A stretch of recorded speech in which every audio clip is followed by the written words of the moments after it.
so our financial services executive team is going through coaching. They really want a way to get the population a pulse on what people feel the culture is. First thing that came to mind was the culture deck. Unfortunately, it's virtual. It'll run from July through September because there's 200 people. Plan is to have no more than 30 in a session, in a Zoom session that will then go down into smaller breakout rooms. I would love to get your insight on some of the things of like doing a virtual session, and the other bummer is like we only have an hour, and so that's like the only time that we were allotted by the leadership for each person. You can still do some really, really cool stuff in an hour, so don't get me wrong there. Yeah. You just have to be cautious in your enthusiasm, like I have when I run these, not to try to do too much in an hour. If I was running it, I wouldn't do both the desired and undesired in an hour-long session. I've always, well, not always, only recently I've realized that it's better if you dive in deep to the black cards, so the pleasant feelings, and go a little bit deeper and give people time to explore that, then rush them through that, force them to a consensus because of time, and then rush them to the next bit, and all of a sudden you haven't really gone beneath the surface on any of it. You've just sort of, if it's okay, if it's truly just a taster and you just want to give them a feel for it, different story. But if you want it to be meaningful, then I'd say my suggestion would be just go black cards. Positive, yeah. Yeah. Because imagine in every workshop that you run, so if there's 30 people, 6 teams of 5 or 5 teams of 6, and you had each of those teams. So once they've voted on the top 5 and you've got to top 5 for that group of 30, you then broke back out into the breakout rooms for 10 more minutes and said, okay, now do a create, preserve, destroy, or start, stop, continue. Yeah. And then you have 3 ideas. So you'll start to see if there's trends in the ideas or if they're all different.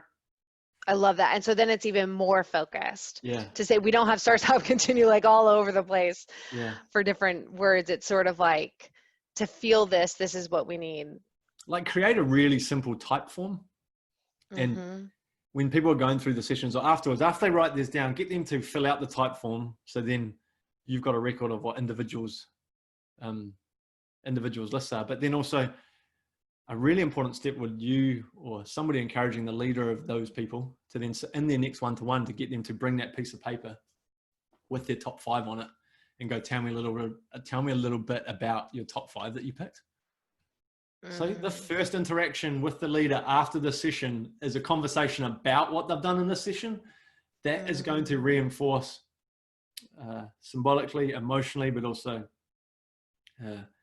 structurally going to reinforce the step you took to bring people together, which is an amazing step. And I really admire it. It's going to be amazing, but you have a chance to then go to do something that a lot of teams don't, which is immediately have a follow-up, a micro moment that reinforces it.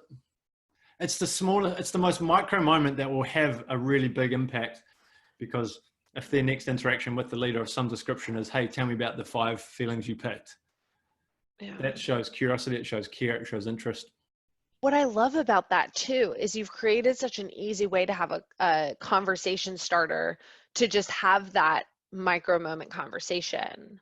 The 2 things that I imagine if the CEO or the CE president, whatever the name for the person in the top seat, or maybe one below them, if they actually then shared like a post about their top 5 and said, I've been through this too, and here's my top 5, like how powerful a symbol that is to the whole of the organization have just gone through this thing. Because normally that doesn't happen. Normally it's just the leader espousing or proclaiming the results that have come out, not actually specifically sharing or being open and vulnerable with themselves.